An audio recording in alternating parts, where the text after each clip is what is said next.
Muchísimas gracias, compañero Carlos Bravo. Marx Carrasco. Ha sido una plática muy interesante desde el comienzo cuando nos comentabas la libre movilidad de personas no existe, ya por ahí nos acudiste totalmente con estas expresiones, ¿no? Y con algunas otras comentarios también cuando nos hablabas de la porofobia, este rechazo, ¿no?, que se tiene al pobre, y cómo incluso hasta otros vocablos que se utilizan en sustitución de la palabra pobre o pobreza, precisamente para sacarla del vocabulario, la forma en la que también, pues, las élites, ¿no?, pues nos buscan esta minimización de impuestos que nos hablabas y esta tributación indirecta, y el papel de los medios de comunicación precisamente para favorecer pues todas estas prácticas y echar abajo también pues todo trabajo libertario, y como bien nos decías, están completamente comprometidos con los poderes fácticos. Esta necesaria educación libre, pero sobre todo liberadora, para el afianzamiento, ¿no?, de la vida en común. Y pues ya veo manos levantadas de compañeras y compañeros interesados aquí en expresar pues algunas preguntas, algunas dudas. Yo quisiera decirle, pues vamos a tomar 4 participaciones únicamente por cuestión también de tiempo. Ya veo 4 manos levantadas. Yo quisiera que primero 2 personas nos expresaran estas preguntas, luego las otras 2. Primero quisiera darle la voz a la compañera Noemí Salinas y posteriormente al compañero Guillermo Juárez para que puedan dirigirnos sus preguntas, poderlas atender, y después nos vamos con otras 2. Adelante, compañera Noemí, por favor. Hola, ¿qué tal? Buenos días. Noemí Salinas desde Catepec de Morelos, saludos a todos. Mi pregunta y va encaminada un poquito a lo que hemos estado estudiando y viendo a lo largo de la historia. Veo que hay puntos frágiles al momento de querer cambiar justamente de dirección en cómo llevamos la economía bueno, ahorita de nuestro país o de las zonas.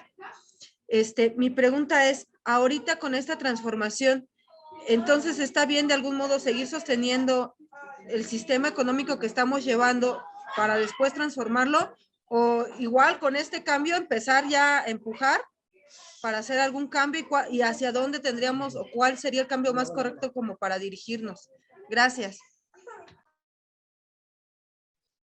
Guillermo Juárez, adelante, por favor. Sí, buenos días. En relación a que el contrato social de Juan Jacobo Rousseau, que pregonaba que como es un contrato el vivir juntos y pacíficamente, ¿sí?, la sociedad o pueblo es soberano y tiene derecho a elegir a sus gobernantes.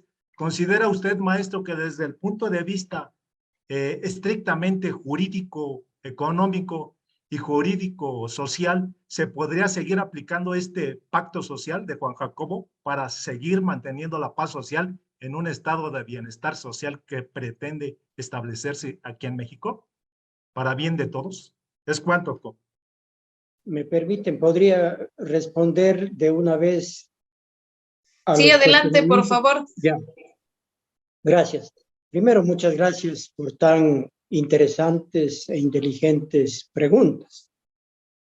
En lo que la compañera Noemí Salinas habla de la existencia de puntos frágiles comunes y en concreto, será pertinente sostener al sistema actual o hay que cambiarlo de una vez. La pregunta es de fondo. La respuesta es extremadamente compleja. Y precisamente yo soy partidario de que a los pueblos hay que permitirles que sean quienes formulen las preguntas. Suele ocurrir que generalmente se les pide las respuestas. La pregunta es lo fundamental y la pregunta surge de la constatación y comprensión de la realidad. Y la teoría es la que nos permite, con de alguna manera algún conocimiento de causa, superar el sentido común por el acompañamiento teórico que se tiene y explicar la realidad, y de esa realidad formular lo que un médico diría el diagnóstico, y de ese diagnóstico construir una alternativa. Si es que alguien me dice, este momento, consolidamos la realidad que vivimos, yo diría que no. No hay que hacer nada para consolidar la realidad, porque es lacerante, es injusta, es opresora, es excluyente. Existe lo que decía la aporofobia. Consecuentemente, hay que cambiarla. Hay que cambiarla.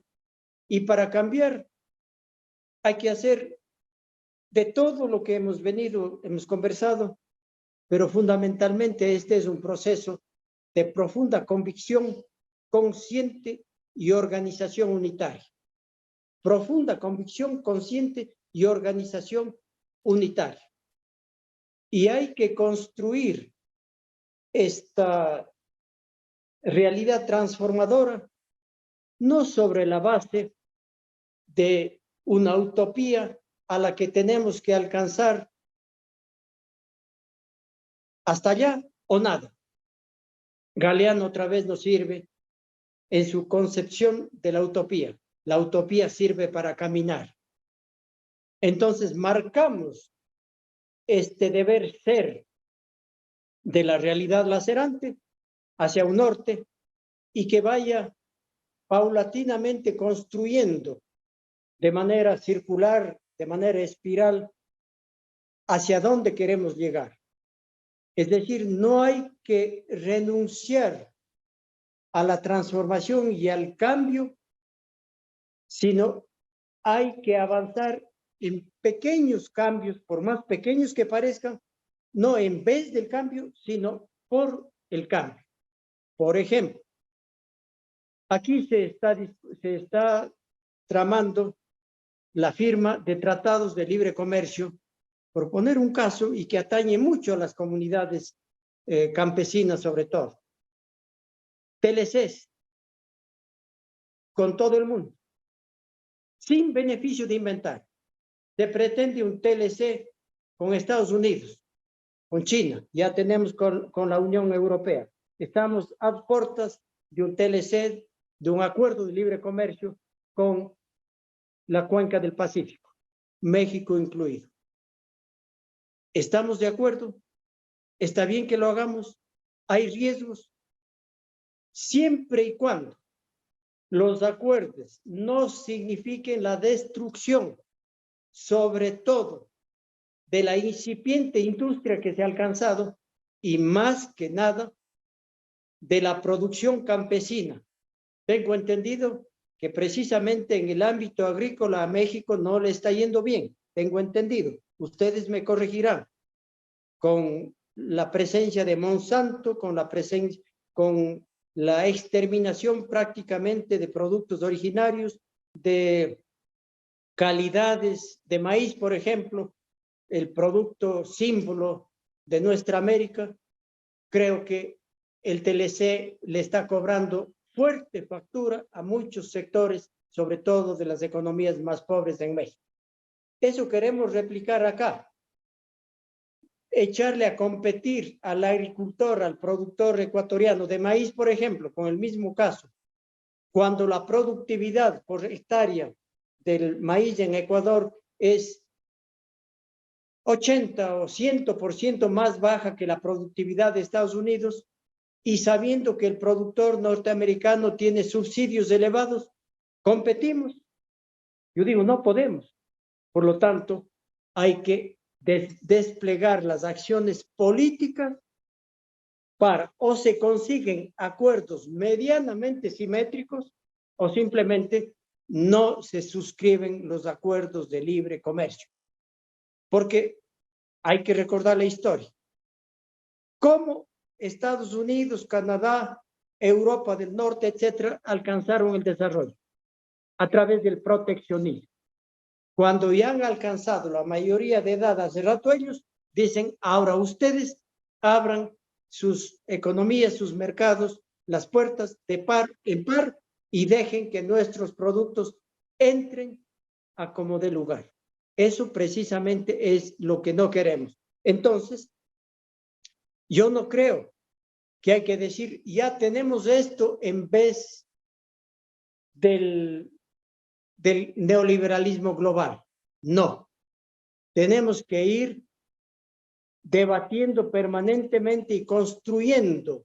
Para cada tema hay una alternativa, para cada política hay una alternativa, pero por supuesto que aquello demanda obligatoriamente, si queremos un cambio transformador, no un maquillaje, tenemos que asumir que el pueblo es el soberano y el pueblo tiene que asumir el poder.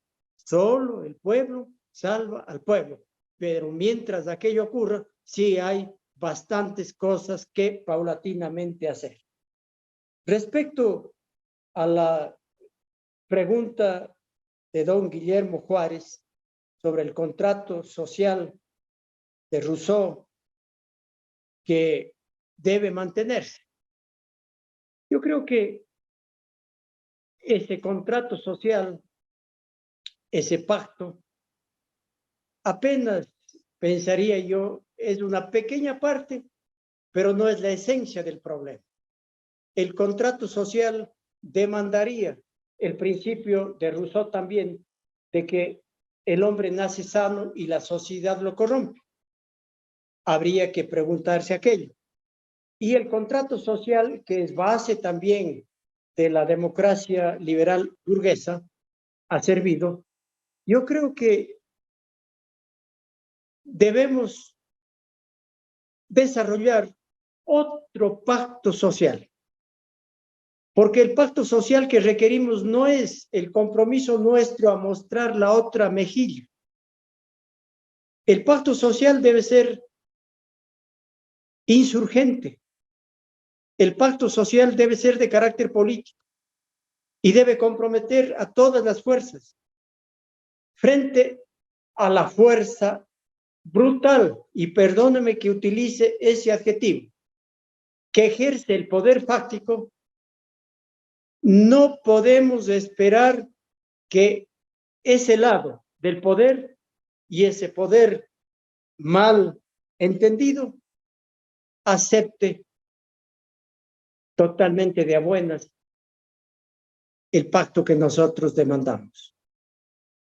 Frente a la posibilidad cierta de una explosión o implosión social, el pacto social a construirse debe incluso avanzar un poco más allá de, por ejemplo, el pacto de la Moncloa de 1976, me parece, que se construye en España para abandonar la dictadura franquista. No, un pacto que reconozca las tremendas inequidades y, por supuesto, no solo que reconozca, sino que se comprometa a la transformación de esa lacerante realidad. Ese es el pacto social que demandamos, ese y no otro. Y yo creo que sí se puede.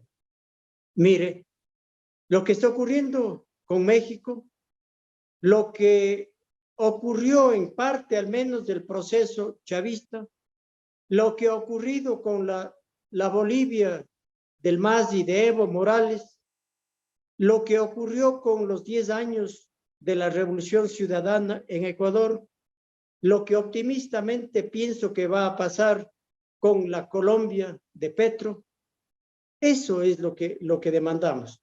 Es decir, por lo pronto, asumamos que no estamos en capacidad de una Comuna de París, que no estamos en capacidad, ni esa es la vocación de una irrupción violenta, de una irrupción armada.